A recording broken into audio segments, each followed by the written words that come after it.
네, 안녕하십니까.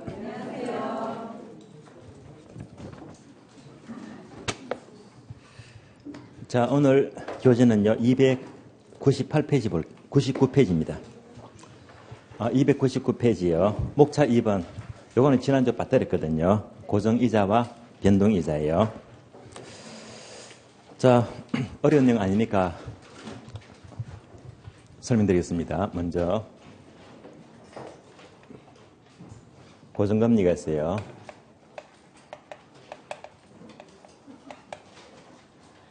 변동금리가 있고요.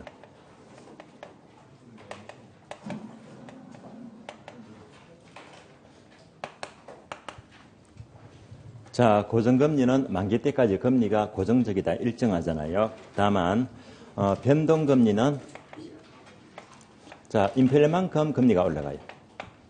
인플레가 반영된 것입니다. 우선 대출 초기는 중요해요. 자, 처음에 출발하면요, 대출 초기 금리가 조금 달라요. 고정금리가 높을 곳자 해서 높다 하시면 돼요. 변동금리는 얘보다 조금 낮은 것이 일반적입니다. 낮다. 쉬운데 지문 굉장히 잘 나와요. 자, 이어서 다음 문장도 중요합니다. 지난주에 지문은 풀어봤는데요. 바로 시장이자와 저당이자를 비교합니다.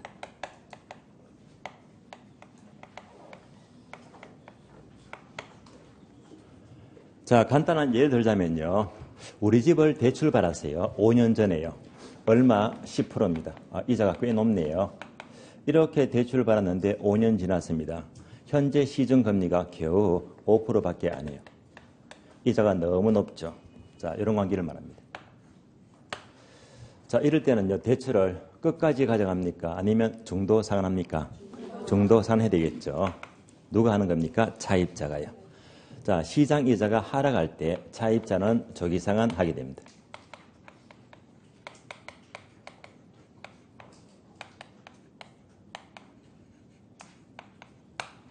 아주 잘 나와요. 반복하자면 시장 이자가 낮을 때 또는 하락할 때 차입자는 조기 상환을 하게 됩니다. 아주 빈출 지문입니다. 우리 시험은요, 거꾸로도 출제되었습니다. 거꾸로 시장 이자가 높아요. 5년 전에 대출을 받았는데요. 대출 이자가 5%입니다. 그런데 5년 지난 현재 시중금리가 너무 높아요. 10%도. 이때는 싸게 대출을 받았죠. 대출을 끝까지 가져간다, 중도산한다. 끝까지 가져가죠. 이걸 안 먹고요. 이때는요, 은행은 이득을 봅니까? 손해를 봅니까? 손해보죠. 그래서 대출자를 물어요. 은행은 손해를 보더라. 다른 말로 대출자는 수익성이 악화됩니다. 요즘은 출제가 되었어요. 따라서 시장이자가 상승할 때는 대출자는 수익성이 악화된다. 모두가 출제되었고요. 우리 시험은요, 얘가 한 번 나왔고 얘는 여러 번 나왔습니다. 위에 게 훨씬 중요합니다. 여기까지가 고정금리와 관계된 내용입니다. 자, 그러면 교재 확인해요. 한 장 넘겨서요. 300페이지 보시면 돼요. 괄호 1번 고정이자가 나오고 2번 특징 보시면 기억번과 니은번이 있죠. 니은번만 보시면 돼요. 차입자는 융자 기간 중에 미출합니다. 저당이자보다 시장이자가 하락할 경우 기존 융자를 조기에 상환한다. 조기 상환 나왔죠. 여기까지 보시고요. 괄호 2번 내려가죠. 변동이자율입니다. 의에서 네모. 자, 변동금리 이꼴 기준금리 플러스 가상금리가 나와요. 이걸 꼭 알아야 됩니다. 변동금리는 기준금리 플러스 가상금리예요.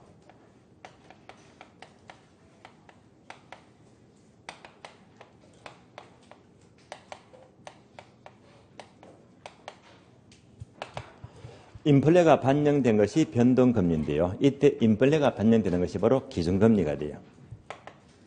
얘가 인플레가 반영이 됩니다.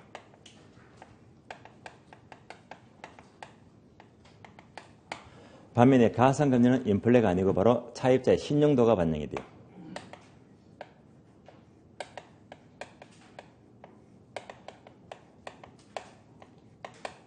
두 번째는요. 기준금리 하게 되면 종류가 두 가지가 있죠. 먼저 양도성 예금정서금리 CD금리가 나오고요. 다음에 자금조달 비용지수 코픽스가 나옵니다. 다만 CD나 코픽스만 나왔다면 그냥 이게 기준금리구나라고 연결하시고 그러니까 변동금리가 된다라고만 연결하세요. 그래서 CD가 코픽스나 나왔는데 고정금리하면 무조건 틀린 말입니다. 다음에 세 번째요. 은행이 인플레를 반영합니다. 변동금리가 돼요. 이때 이 주기가요. 한 달마다 반영할 수 있고 또는 3개월마다, 6개월마다, 9개월마다 이거 바로 조정 주기가 돼요. 가장 많은 것이 3개월마다 반영할 때가 가장 많습니다. 은행 입장은 얘를요. 빨리 반영하는 게 좋을까요? 천천히 하는 게 좋을까요? 빠른 게 좋죠. 그래서 조정 주기가 짧을 때입니다. 조정 주기는 짧을수록 은행이 유리하죠.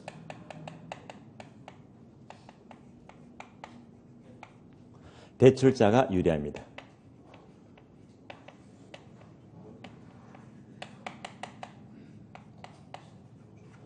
반면에 차입자는 금리가 올라가니까 손해보죠. 차입자는 불리합니다.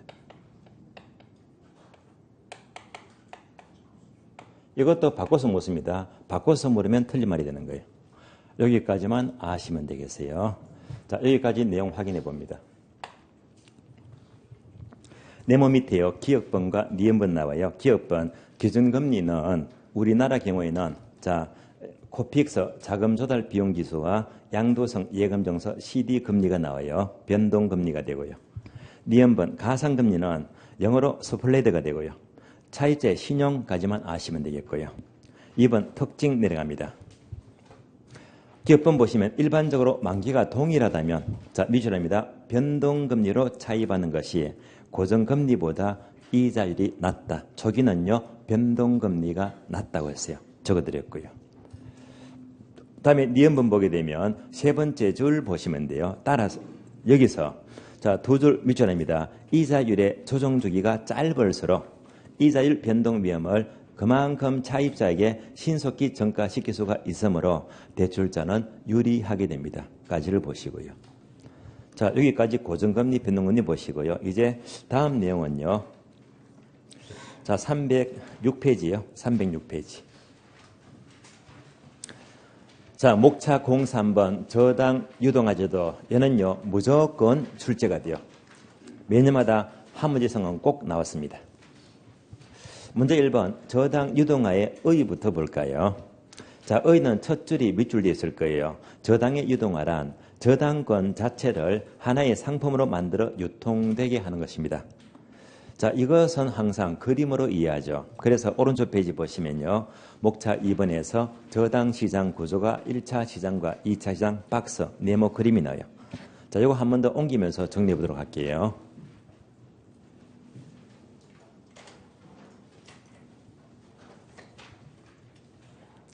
자, 먼저 수요자가 있고요.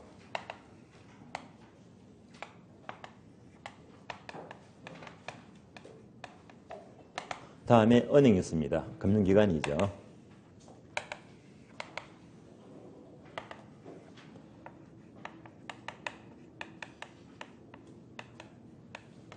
다음에 유동화 회사가 있어요.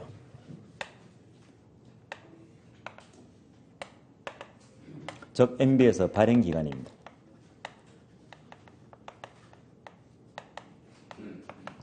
우리나라 경우는 한주금이죠. 한국주택금융공사가 되고요.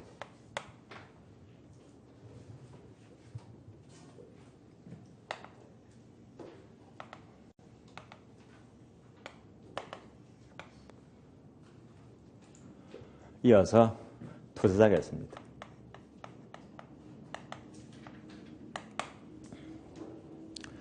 자, 가장 먼저 수요자가요. 아파트를 분양받았어요. 은행에 융자 받습니다. 자, 한 5천만 원 잡을까요? 은행은 5천만 원 빌려주고요.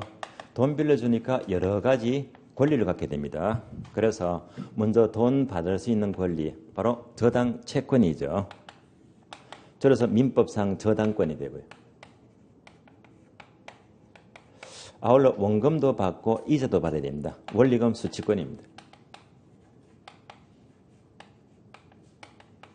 자, 이 같은 권리를 갖게 되는데요.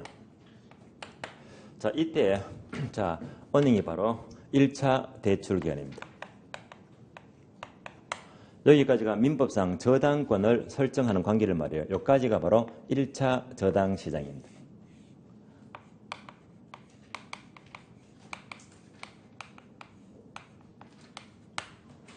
자, 문제는요, 은행이 이 수많은 개인들에게 자금을 자꾸 빌려주니까 은행이 큰일 났어요. 돈이 모자랍니다. 자금이 부족합니다. 자, 자금이 부족하니까 은행은 어떻게 하죠? 갖고 있던 저당권을 덩어리째 양도합니다. 저당권 양도가 돼요. 그것만큼 자금이 들어옵니다. 이때 이 발행 기간이 바로 2차 대출 기간입니다.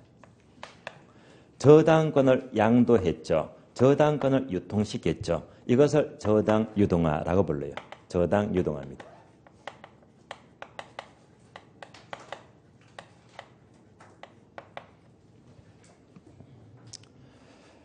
그러면 2차 기간은요. 각 은으로부터 저당권을 사모으니까 아주 큰 저당권의 집합체를 갖게 됩니다. 저당풀이라고 불러요.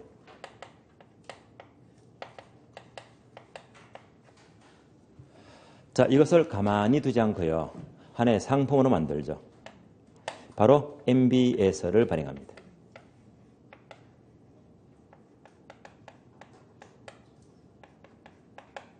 여기서 MBS가 바로 모기지, 저당채권, 벡터죠. 담보로 해요. 시큐리티스가 바로 정권을 말해요. 따라서 저당담보정권을 발행합니다. 이 MBS를 발행해서 이것을 또 투자자에게 양도합니다. MBS를 양도해요. 그만큼 또 자금이 유입이 되고요. 이때 투자자가요. MBS를 사는 목적은 바로 이자죠. 이자. 이자 수익이 목적입니다. 이자. 그러니까 저당담보정권, 정권을 양도했잖아요. 이것을 저당에 정권하다. 저당 정권합니다.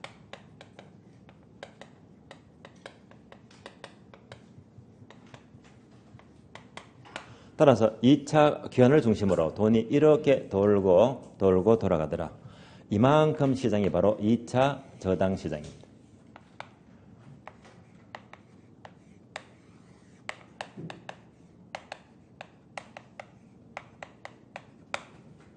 따라서 저당 유동화는 바로 2차 시장을 의미합니다. 그럼 이 그림 보게 되면 돈이 쉴 새 없이 계속 돌고 돌아갑니다. 유동화만 활성화되면요. 이 수요자는요. 자, 은행은 무한정 대출이 가능합니다. 자, 이 그림 보시면서 이것이 원활히 돌아가기 위해서는 다시 목차 2번 위에요. 맨 위에 괄호 2번이 있죠. 저당 유동화의 전제. 얘도 지문 여러 번 나왔어요. 유동화 전제 조건은요. 1번만 아시면 돼요. 따라서 1번 보게 되면 저당이 유동화되기 위해서는 저당 대부에 필요한 자금이 계속해서 시장으로 원활히 공급돼야 합니다. 그리고 부동산 자금이 저당 시장에 원활히 공급되기 위해서는 밑줄입니다. 저당 수익률이 투자자들의 요구 수익률을 충족할 수가 있어야 합니다. 자, 이거 다시 설명드릴게요. 그러면 이 과정은요. 유동화 전제 조건입니다. 자, 유동화의 전제하게 되면요. 먼저 은행은 돈 빌려줬죠. 뭐 때문에? 이자 받으려고요. 따라서 얘가 바로 1차 시장 금리가 돼요.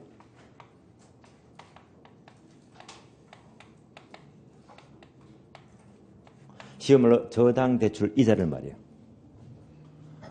2차 시장이 MBS를 발행하죠. 이것도 뭐지? 이자가 목적입니다. 그래서 얘는 2차 시장 금리가 돼요.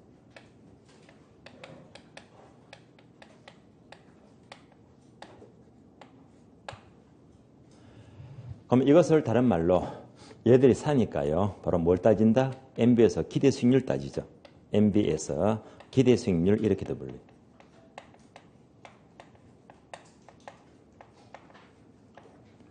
그리고 최종적인 투자자의 요구 수익률이 있습니다.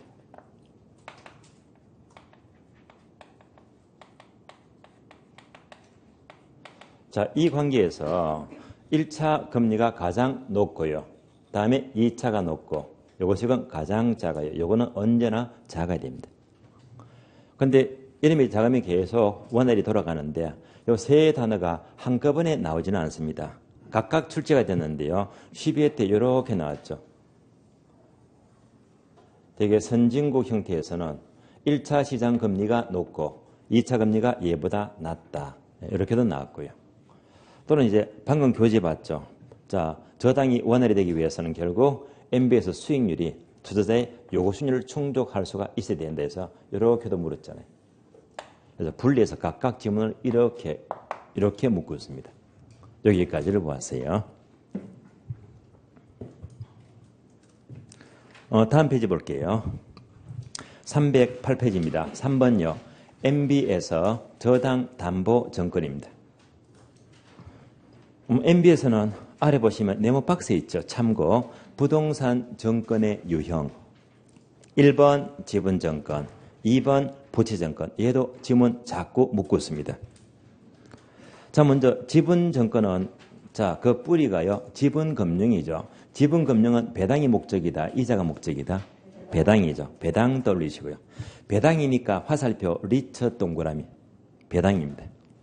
그럼 자꾸 우리 시험은요. 리처를 싹 지우고요. 여기다가 MBS를 집어넣어요. 대표적인 지분정권은 저당 담보정권이다. 틀린 말입니다. 이 문장을 조심하시고요. 다음에 2번요. 부채정권은 그 뿌리가 바로 부채금융이죠. 즉 이자가 목적입니다. 화살표 MBS 동그라미 저당 담보정권이죠. ABS 동그라미 자산담보정권입니다. 이 두 가지가 모두가 이자가 목적이고요. 또 얘를 싹 지우고 리처를 넣으면 틀린다. 바뀐 단어만 조심하시면 돼요. 오른쪽 페이지 넘어갑니다. 동그라미 3번 볼게요. MBS의 발행효과 표가 나와요. 자, 표는 제가 늘 참고로만 하락했는데요. 자, 이것도 시험에서 잘 나오는 게 있으니까 지금 확인합니다. 표를 보시면요. 단어가 4개 나와요. 주택 소비자, 두 번째 금융기관, 투자자, 국가정책입니다. 칠판 볼까요? 주택 소비자 수요자를 말이요. 다음에 금융기관 나와요. 다음에 투자자 나와요. 모두 합치면요. 국가 전체가 돼요. 그러면 이제 수요자 입장은요. 자금이 계속 돌아가면요. 자, 저당을 대출받기가 얼마나 수월합니까? 따라서 주택 소비자 입장은요. 자, 첫 줄 끝에 보시면 수요자는 밑줄입니다. 주택 자금에 손쉬운 대출이 용이합니다. 두 번째가 중요해요. 금융기관. 꼭 알아야 됩니다. 첫 번째 항목 기억합니다. 주택금융기관은 자금 대출의 고정화 현상을 완화하여 밑줄입니다. 자금의 단기 조달 및 장기 운영에 따른 유동성 문제 해결 밑줄.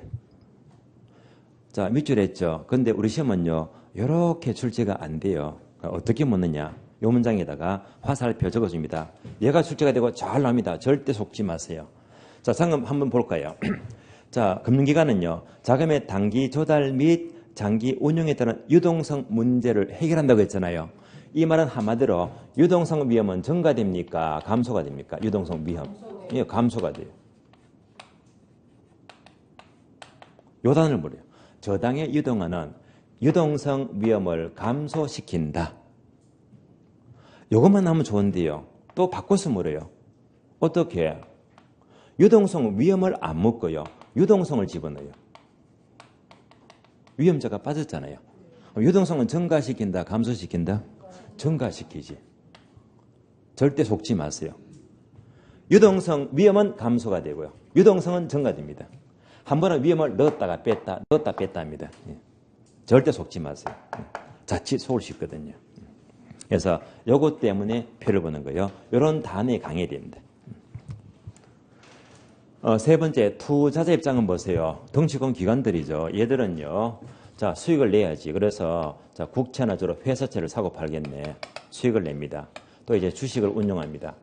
근데 또 얘도 사요.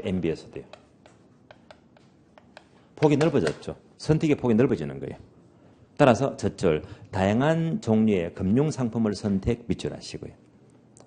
국가 전체는요. 자금이 이렇게 원활히 돌아갑니다. 그러면 그만큼 집 사기가 수월하죠. 따라서 서민층의 내집 마련 지원으로 밑줄합니다. 주택 보급률은 확대가 돼요. 여기까지 발행 효과가 없고 결국 이 편은요. 하나가 중요하죠. 반복합니다. 유동성은 증가 감소. 증가. 유동성 위험은 증가 감소. 감소. 이것만 안 속으시면 돼요. 얘만 자 집중하시면 돼요. 다음에 바로 2번 내려가요.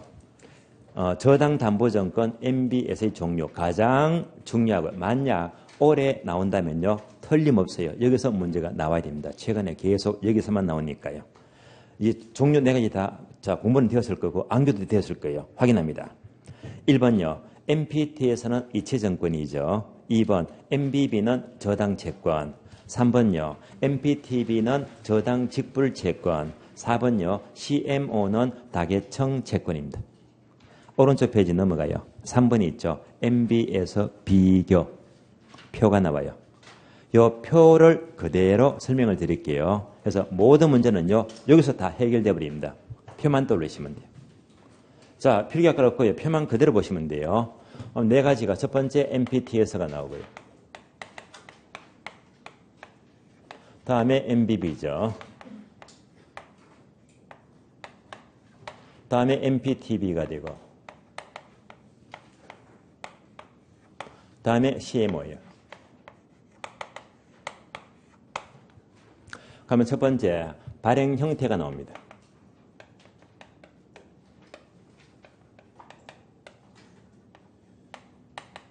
하나씩 본다면요. 자, MPT에서 끝자가 S가 되고요. MBB 끝자가 B가 돼요. 이것만 해석하시면 돼요. 그러면 MPT에서는 이체 정권이죠. 이때 이 S가요. 바로 시큐리티스를 말해요. 해석하면 정권입니다. 이체 정권입니다. 그래서 이제 정권형이기 때문에 이를 학자들은요. 이렇게 이름을 붙여요. 이것을 가리켜서 바로 정권형 MBS, 다른 말로 지분형 MBS라고 부르죠. 그래서 지분형 MBS가 돼요.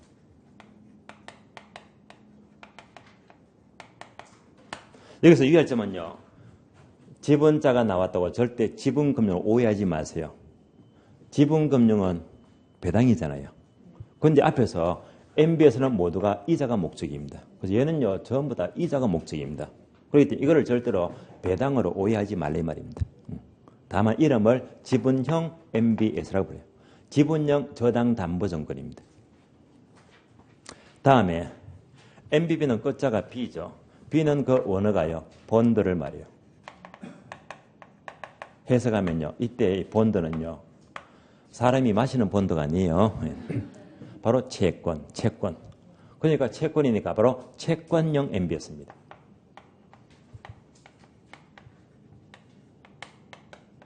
이렇게 비교하고요. 다음에 MPTB나 CMO는요. 얘는요. MPT여서와 MBB 성질을 둘 다 모두 가진다 기억나시죠? 둘 다 모두 가지니까 혼합형이 돼요. 혼합형 MBS.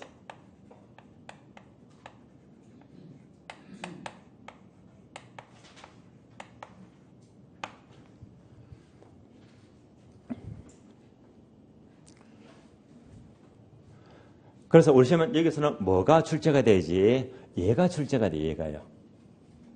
혼합형으로 안 묶어요. CMO는 MPT에서와 MBB 성질을 둘 다 모두 가진다. 이런 지문이 나와요.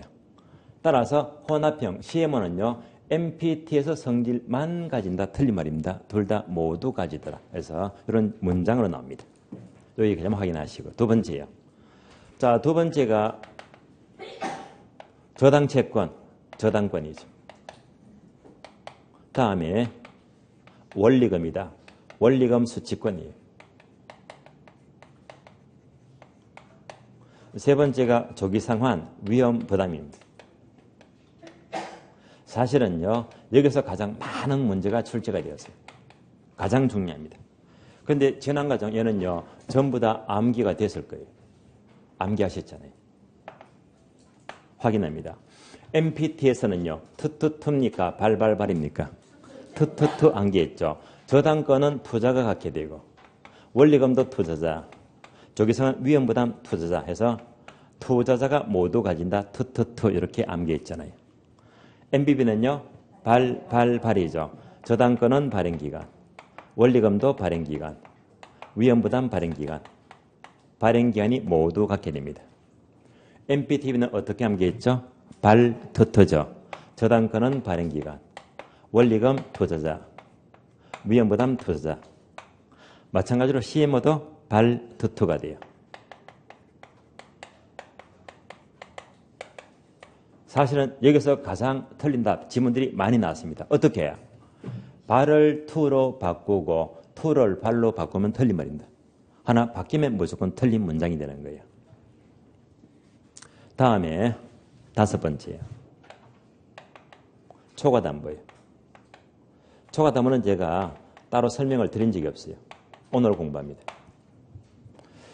유의할 점은요. 이 초과담보가 드디어 언제요? 2년 전 27회 때 지문이 이제 나오기 시작합니다. 앞으로도 계속 나온다 이 말입니다. 초과담보는요. 자, 이해도 하면서 이제 암기하시면 돼요. 어떻게 이해하느냐. 다시 이 그림 보시면 됩니다.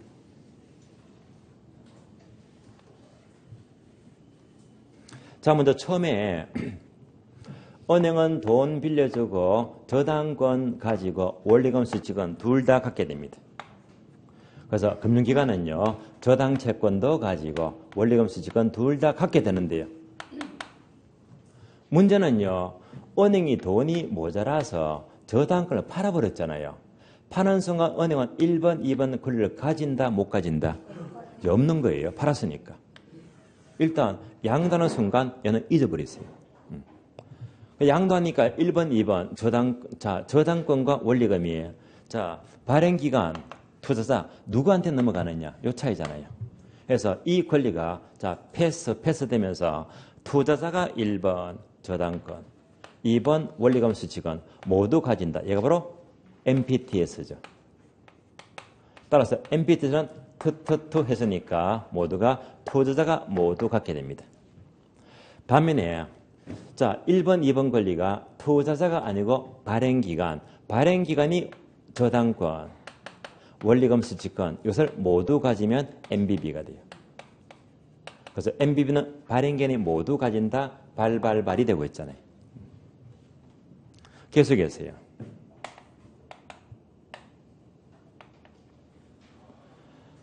MPT에서는 투자자가 모두 가져가요.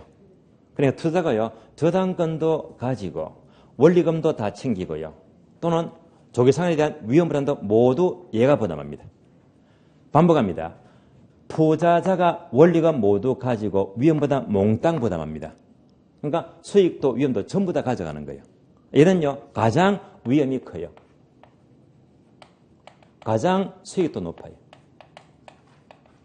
따라서 MPT에서는 투자가 모든 걸 가져가니까 위험과 수익이 가장 높은 방법입니다. 두 번째는요.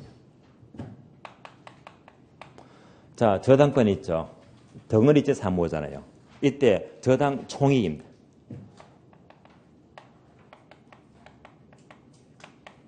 저당 총액을 100억 잡을게요. 자, 저당 총액이 100억이면 MPTS를 얼마까지 발행할까? 발행 금액입니다.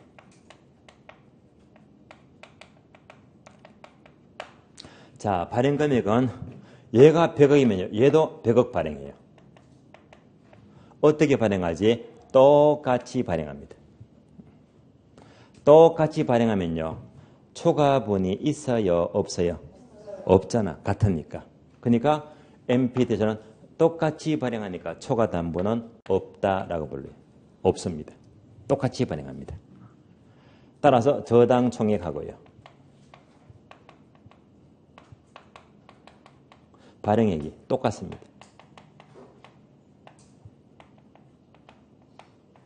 그래서 초과담보 확보가 필요가 없다는 말입니다. 다음에 MBB 넘어가죠. MBB는요. 발행기관이 저당권 가지고 원리금 챙기고 위험한 몽땅 얘가 부담합니다. 문제는요. 투자자 입장을 생각해야 됩니다. 투자가 중요하거든요. 그럼 발행기관이요. 이걸 전부 다 가지면서 별도로 발행기관이 MBB 발행하죠. 발행해서 이렇게 팔잖아요. 팔때기합니다. 자, 내가 이거 전부 다 가지지만 네가 이걸 사게 되면 자 만기 때까지 설령 차입자가 3번처럼 조기상환 하더라도 우리가 다 책임지지. 너는 영향 없다. 우리가 만기 때까지 전부 다 이자 다 지급하겠대요. 그러면 아무리 조기상환 된다고 하더라도 저는 항상 만기 때까지 보장받습니다. 위험합니까? 안전합니까? 안전해요. 따라서 얘는요. 투자자 입장에서는 위험이 적어요. 만기 보장받으니까요. 그것만큼 수익이 높아진다, 낮아진다? 그것만큼 수익은 낮아집니다. 얘보다 위험도 낮고 수익은 낮은 방법입니다. 두 번째,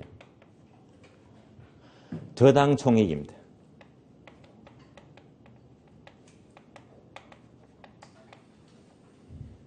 (100억) 잡을게요. MBB는요. 항상 투자의 안전성을 고려했어요. 안전성을 고려해서 저당 총액보다 MBB 발행 금액 발행을 적게 발행합니다. 얘가 100억이면요. 이보다 훨씬 적게 70억을 발행해요. 반복합니다. MBB는 저당 총액보다 많이 발행한다, 적게 발행한다? 적게 발행해요. 이것만 들으시면 돼요. 뭐 때문에? 투자의 안전성을 확보하기 위해서. 적게 발행하니까요. 여기서 여분이 얼마 돼 생겼지? 얼마예요? 30억이죠. 30억. 얘가 바로 초과담보가 돼요. 초과담보. 따라서 MBB는요. 투자의 안전성을 고려해서 반드시 초과담보를 확보합니다. 그래서 얘는요. 초과담보를 확보합니다. 이 문장이 27회 때 출제가 되었잖아요. 초과담보를 확보한다는 것은 다시 저당 총액과 발행 금액을 비교하면요. 많이 발행한다, 적게 발행한다, 적게 발행한다 까지만 연결하시면 돼요. 그래서 초과담보 확보 여부는요. 요까지만 아시면 돼요. 얘는 확보 없고 확보된다. 이것만 기억하시고. 나머지 있죠. 나머지는 설명을 드렸는데 출제는 안 될 거예요. 그러면 나머지는 어떻게 되지? 당연히 초과담보를 확보합니다. 그럼 잘 보세요. 크기가 같아요? 달라요? 예? 다르잖아. 예. 일부러 작게 그렇습니다. 예.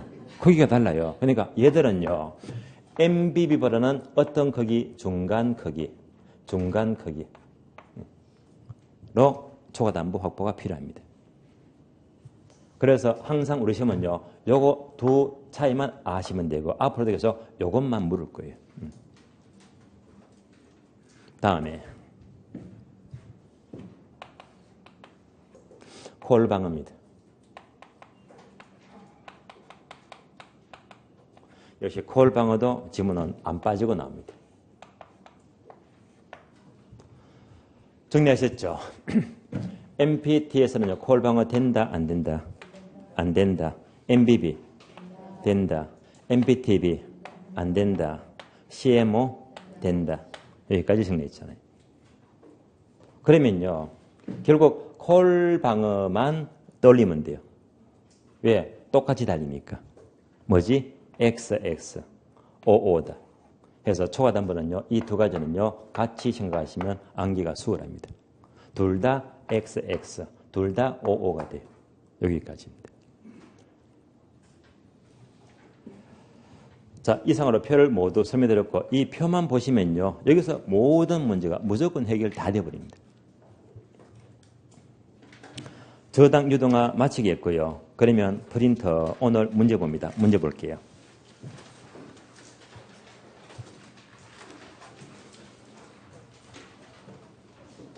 자, 1번 봅니다. 저당 유동화에 대한 설명이다. 옳은 것은 총 지문이 13개 지문이죠. 여기서 10개의 지문 정도가 그대로 최근 기출문장입니다. 이런 레벨이 우리 시험 지문입니다. 1번요. 1차 저당 시장은 저당 채권이 형성되는 시장이고 2차 시장은 저당 채권이 유통되는 시장이다. OX. 맞죠? O입니다. 2번요. 저당 투자자의 요구 수익률이 요구는 무조건 커야 돼요? 작아야 돼요? 작아야 되죠. 따라서 MB에서 기대 수익률보다 작을 때 자본시장 자금은 원활히 유인된다. 맞죠? O입니다. 3번요. 3번도 지문 잘 나와요. 저당 유동화는 금융기관의 유동성 위험은 증가된다. 감소가 된다. 유동성 위험은 감소가 되지. 이렇게 물었다가 일단 틀렸죠. X. 다음에는요. 유동성은 뭐라? 위험 빼고요. 유동성은 증가 감소? 증가. 그래서 위험을 넣었다 뺐다 합니다. 기출문장이에요. 4번요. 얘도 지문은 잘 나오는 지문이죠. 주택 저당 증권은 주택에 대한 지분을 증권한 상품이다. OX. MB에서는요. 지분 증권이다. 부채 증권이다. 부채 증권이죠. 지분 증권 바로 틀렸죠. 부채를 증권했죠. 부채 증권입니다. X가 돼. 다음에요. 5번요. MPT에서 하는 순간 의식적으로 뭐 투투투 돌리시고요. 투투투. 따라서 MPT에서는 지분형 주택 저당 증권에 나왔죠. 그래서 지분형 주택 저당 증권 맞잖아요. 이어서 관련 위험은 투자에게 있는다. 맞죠? O입니다. 6번요. 6번, 7번, 8번 3개 묶어주고요. MBB를 묻습니다. 그러면 6번 주택 저당 채권 담보부 채권 MBB 하는 순간 발발발 돌리시고 발발발 투 하면 의심하자. 투자자는 조기산에 따른 위험을 부담한다. OX. 틀렸지. 투가 아니고 발이죠.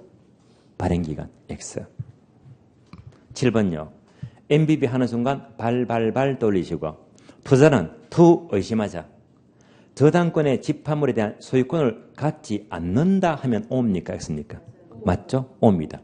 갖지 않는다 하면 맞잖아요. O입니다. 8번 주택 저당 담보부 채권 MBB의 발행액은 저당 총액보다 많다, 적다? 적다. 맞죠? 뭘 말하죠? 초과담보. 그래서 초과담보 확보가 필요합니다. O입니다. 9번부터요. 13번까지 묶어주고요. 그러면 9번 봅니다. CMO 다계층 채권은 발투투 돌리시고요. 발행자는 저당권에 대한 소유권을 가진다. 맞죠? O입니다. 10번요.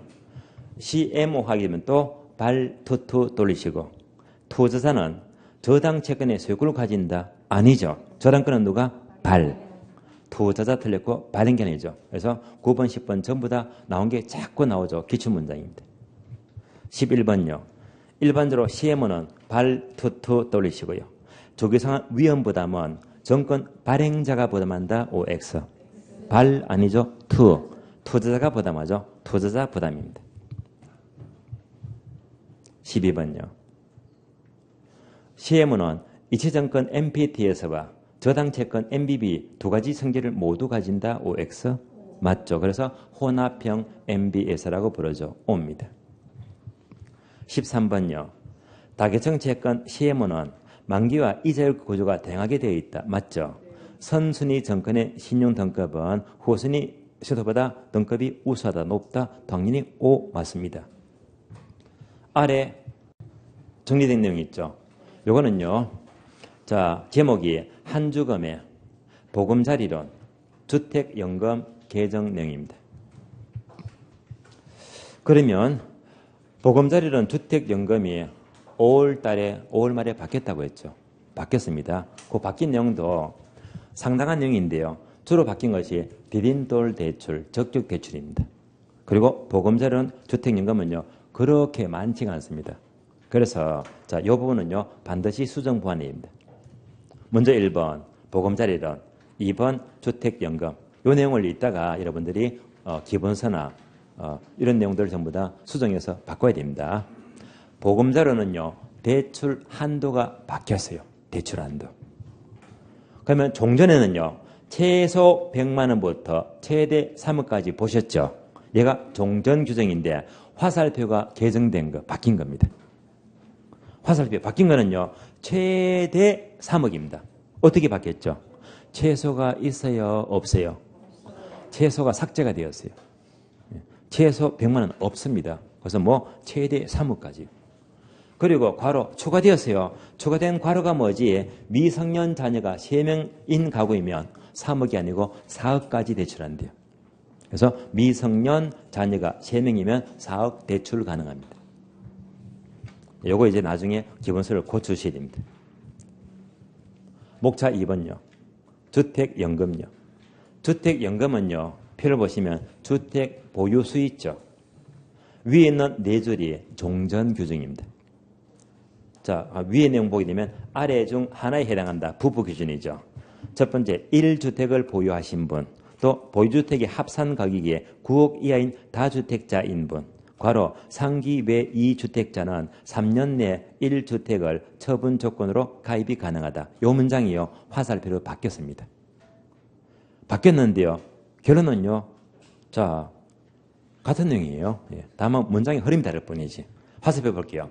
부부 기준 9억 이하 주택 소유자, 9억 초과시 2주택자는 3년 이내에 1주택을 팔면 가능하다. 그리고 다주택자라도 합산 가격이 9억 이하면 가능하다. 큰 차이가 없죠, 그죠? 그래서 일단 이렇게 이제 홈페이지가 바뀌어 있어요. 여기까지 반영을 하시면 돼요. 자, 주택 유동화제도 문제까지 보았고요. 그러면 우리 교재는요, 312페이지입니다. 목차 04번요. 한 조금 나오죠. 한 조금은요, 쉬었다가 다음 시간 이어서 정리합니다. 쉬겠습니다.